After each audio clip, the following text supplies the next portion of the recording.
Homóloga, hoy justamente en el Día Mundial de la Tuberculosis. Bienvenida, doctora, a nuestro programa. Buenos días, gracias por la invitación. Sí, la tuberculosis es una enfermedad infectocontagiosa que tiene muchos años, que fue descubierta hace 140 años por Roberto Koch, por eso se llama bacilo de Koch, pero realmente es un bacilo que es Helicobacterium tuberculoso. Es una enfermedad que normalmente toma casi un gran porcentaje de los pulmones, pero también hay otros órganos que también forman parte de la enfermedad. Doctora, ¿nos escucha? Abandono, dígame. Sí, no le escuchamos absolutamente nada de lo que nos dijo, por problemas no se escuchaba, pues obviamente su voz. Así que bueno, retomemos entonces en cuanto a qué causa la tuberculosis. Sí, la tuberculosis es causada por el Mycobacterium tuberculoso, que fue denominado también bacilo de Koch, porque fue descubierto por Roberto Koch hace 140 años. Es una enfermedad contagiosa que su localización principal es a nivel pulmonar, pero también puede haber también tuberculosis extrapulmonar, es decir, puede presentarse en otros órganos, como es a nivel meningio, a nivel ocular, a nivel de pericardio, a nivel intestinal, a nivel de la columna, que es el mal de Poe, y también puede haber a nivel de los huesos largos, pero normalmente es más frecuente encontrarla a nivel pulmonar. Y ahí por vía hematogénica ir hacia los otros órganos. Frecuentemente es más de localización en nuestro medio, a nivel de los hombres, en etapas productivas. De acuerdo a la estadística del Ministerio de Salud Pública del 2018, encontramos que más frecuentemente es entre 14 a 24 años, de 24 a 35 años y de 35 a 44, es decir, en las edades productivas. No quiere decir que no afecte a las mujeres, sino que de acuerdo a la estadística se vio más frecuente en el hombre, ¿no? Y sobre todo en las edades productivas. ¿Y esta enfermedad es mortal? ¿Esa enfermedad tiene cura? ¿Cuál vendría a ser el tratamiento de esta enfermedad?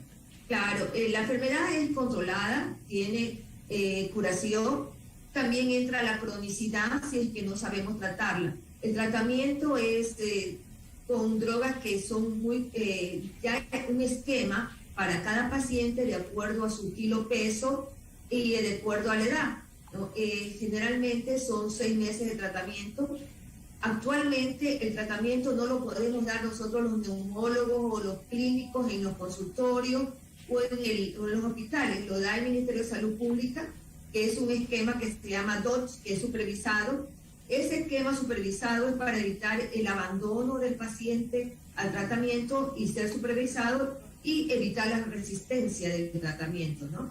La resistencia puede ser primaria, una que uno rechaza la medicación, y otra adquirida por abandono o por una toma insuficiente de la medicación, ¿no? Un esquema, como ya le dije, son de 6 meses de tratamiento, 2 meses de 4 drogas y 4 meses de 2 drogas de control para disminuir totalmente la virulencia, ¿no?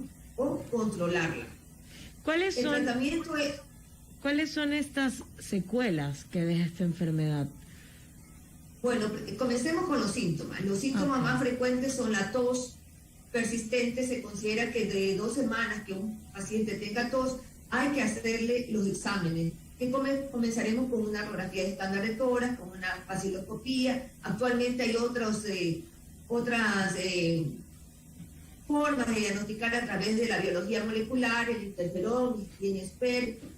También en pacientes que no tengan tantos síntomas, pero se sospecha porque ha habido familiares con la tuberculosis, también se puede hacer PPD, aunque no es tan específica.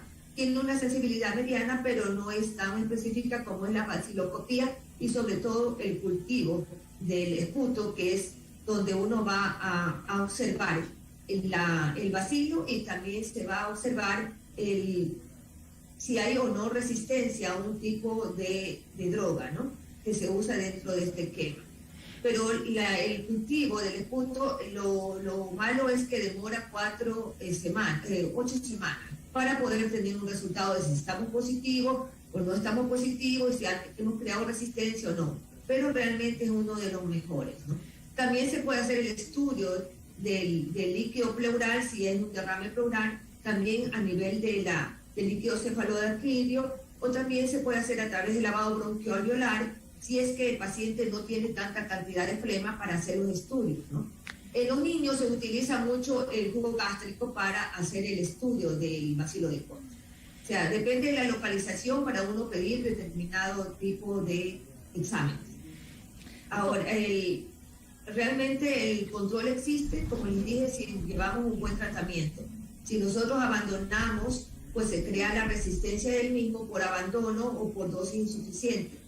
Hay personas que no han tenido un buen control desde el inicio de las primeras etapas de la enfermedad y son aquellas personas que entran a la cronicidad. Es una enfermedad muy contagiosa, es una rápida replicación, que en un ambiente podemos estar el bacilo 72 horas sin morirse, por eso es que se mantiene y la réplica es muy rápida y se mantiene dentro del medio ambiente muchas horas. Doctora, ¿y qué hacer si tenemos un familiar? Justo era lo que le iba a preguntar, ¿qué tan contagioso era? Pero, ¿qué podemos hacer si tenemos un familiar que tiene esta enfermedad? ¿Cómo podemos prevenir o qué medidas tenemos que tomar en precaución a esta enfermedad? Realmente es aislarlo, o sea, aislarlo, pero solamente las 2 primeras semanas que comience el tratamiento. Se entiende que si nosotros llevamos un buen tratamiento a las 2 primeras semanas, las colonias bacilares han disminuido totalmente, que ya no provocarían el contagio con los demás. Por eso es la forma temprana de llevar un tratamiento para evitar que se siga diseminando en el medio ambiente. Porque es fácil controlarla si decimos que en las 2 primeras semanas ya tenemos una disminución en la cadena bacilar y entonces el contagio es mínimo. Lógicamente, como todo inicio, el aislamiento, actualmente hemos aprendido a vivir con mascarilla, entonces creo que es más fácil ya nuestra educación en estos momentos de aislarse cada persona con mascarilla y luego pues tener los utensilios que utiliza el paciente en los inicios del tratamiento que sean solamente para él, tanto como su plato, su cuchara, para luego pues hacer una buena asepsia, ¿no? De lo mismo, pero eso sería en lo que sería en las primeras semanas. Luego, pues el esquema, como ya lo mencioné anteriormente, son de 6 meses. Antes de eso no se puede decir que el paciente está totalmente curado. También hay pacientes con VIH o pacientes con enfermedades inmunocomprometidas que el tratamiento ya no es de 6 meses, puede ir de 9 meses a 1 año si estamos hablando de tuberculosis meningia. O sea, depende de la tuberculosis para decir cuál es el tratamiento, pero el esquema es de 6 meses. Doctora, sí, en estos últimos tiempos, en cuanto a esta enfermedad, ¿ha aumentado? ¿Hay quizás sectores en los cuales hay alguna región donde estén geolocalizados los casos? Bueno, en la estadística del 2018, si ustedes se ven, todas las estadísticas parten de un año totalmente de estudio y se publica en el año siguiente. La última publicación es de todo el año de 2018, que se publica en el Ministerio de Salud del 2019, en donde se observa que las ciudades donde más, tanto en el área rural como en la área urbana, que más tiene tuberculosis es la provincia del Guayas. Luego vienen los ríos, luego viene el Oro, ahí también tenemos Esmeraldas y Manabí. O sea, más tenemos a nivel costa que a nivel sierra la tuberculosis. Y doctora, ¿y por qué se da esta razón de que justo sea las regiones de la costa que se ven más afectadas por la tuberculosis?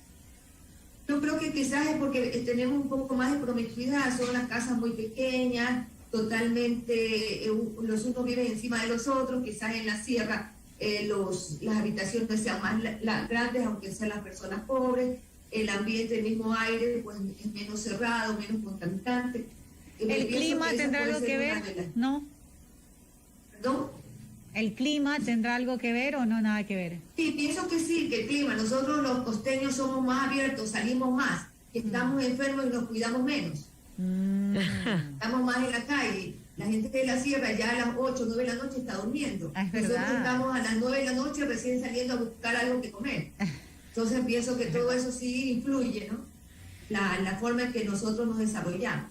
También las altas temperaturas, tal vez el frío, como por ejemplo en los hospitales siempre tienen, pues está frío para evitar esto de los virus, ¿no? O algún contagio, claro. ¿O no? Los hospitales todos tienen áreas frías, pero ¿cuál es el mecanismo? ¿Por qué realmente pienso que es eso? Que somos más vivimos en la calle que en la casa. Más nocturnos. Ah, ok. Tenemos más de salir que la persona de la sierra, ¿no? Así es. Doctora, recomendaciones quizás también para la población sensible al contagio, o recomendaciones también para familiares que tengan pues personas en su entorno con esta enfermedad. Una de las cosas es que si una persona tiene tos persistente por más de 2 semanas que no logre curarse, entonces tiene que acudir lo más rápido posible a un centro de salud para que se hagan los estudios que ya mencioné anteriormente, el examen de esputo, medical seriado, que se lo hace de una forma rápida, a las 72 horas ya tenemos una respuesta para ver si está el bacilo de Koch. También pues si vemos que la persona está acompañada de pérdida de peso, que antes no tenía, pérdida de apetito, en el consultorio lo que más se ve es que el paciente que va asustado porque en el esputo, o sea, en la flema que bota, viene con sangre. Eso es lo que más lo hace correr rápido ¿cómo se llama? Acudir a un centro médico, claro, o a una clínica, que es la pérdida de sangre. Entonces allí a ese paciente pues hacerle una radiografía estándar de tórax, los exámenes que tengamos que hacer de esputo, la biología molecular para saber de una forma más temprana. O sea, comenzar a hacer exámenes para evitar que el paciente llegue a la cronicidad, ¿no? ¿Qué secuelas nos deja esta enfermedad después de haber padecido? Normalmente, si es que no hemos tenido un buen tratamiento, una de las secuelas es la enfermedad pulmonar obstructiva crónica, que es por tuberculosis, la bronquiectasia, que es una hipersecreción de moco con daño a nivel alveolar, que es por secuela, engrosamiento pleuropulmonares o pérdida de gran cantidad de volumen pulmonar debido a que el paciente no fue tratado en una forma temprana para evitar justamente estos engrosamientos y que haya creado pues también resistencia a la medicación, que es lo más grave. Nosotros actualmente hablamos de tuberculosis multidrogo resistente, que es lo más difícil de tratar, porque ya no son el mismo esquema de tratamiento conocido, isoniazida, rifamicina, piracinamida y etambutol. Ya no, ahí entran otras drogas que se llaman drogas de segunda línea, como son las quinolona o la rivarutina, o sea, otros derivados que son un poco más fuertes y que el esquema se ve de acuerdo al paciente y al acuerdo de los estudios de cultivo y sensibilidad para observar la resistencia a qué. Si hay resistencia primaria, las drogas más frecuentes son isoniazida y rifamicina, no las podemos utilizar, o sí podemos utilizar drogas de segunda línea para poder ayudarlo de una forma más rápida. Pero todo ya ahí dependerá del paciente, de la resistencia que haya creado. Perfecto. Doctora, muchísimas gracias por su tiempo con nosotros. Un tema obviamente importante que conocer, que conversarlo acá también para todos nuestros oyentes. Justamente hoy, Día Mundial de la Tuberculosis, es importante saber cuáles sus causas, cómo se adquiere y sobre todo también el tipo de tratamiento. Recuérdenos también dónde están pues ustedes ubicados. Ya sabemos que Omni Hospital siempre tiene los mejores doctores, tratamientos y especialistas. Mi consultorio está en el 4º piso de la Torre 1, oficina 417. Es un centro de rehabilitación pulmonar integral, donde todo nuestro grupo estamos dispuestos a ayudarlos en cualquiera de las patologías respiratorias, así como rehabilitación pulmonar ahora que estamos con todas estas secuelas post-COVID, ¿no? Entonces hacemos todo lo que es rehabilitación, espirometría, todas las pruebas necesarias para ver el grado de afectación que nos ha dejado este bicho. Perfecto, doctora. Muchísimas gracias. Gracias por su tiempo con nosotros. Buenas tardes. Gracias también. Muy bien, esto fue Salud Omni Hospital. Conversamos con la doctora Lupita Guevara, neumóloga, sobre la tuberculosis y hoy justamente el Día Mundial, que es importante, como lo dijimos, saber cómo prevenir, cuáles son los tratamientos, cómo se adquiere y todo el tema de esta enfermedad. Sí, muchas veces no sabemos cómo actuar, qué hacer y qué mejor manera que tener un profesional que nos está diciendo qué podemos hacer. Correcto. Si en dado caso un familiar de nosotros padece esta enfermedad. Así que es súper buen tema para hablar justo en el Día Mundial de la Tuberculosis. Nos vamos a un corte y volvemos.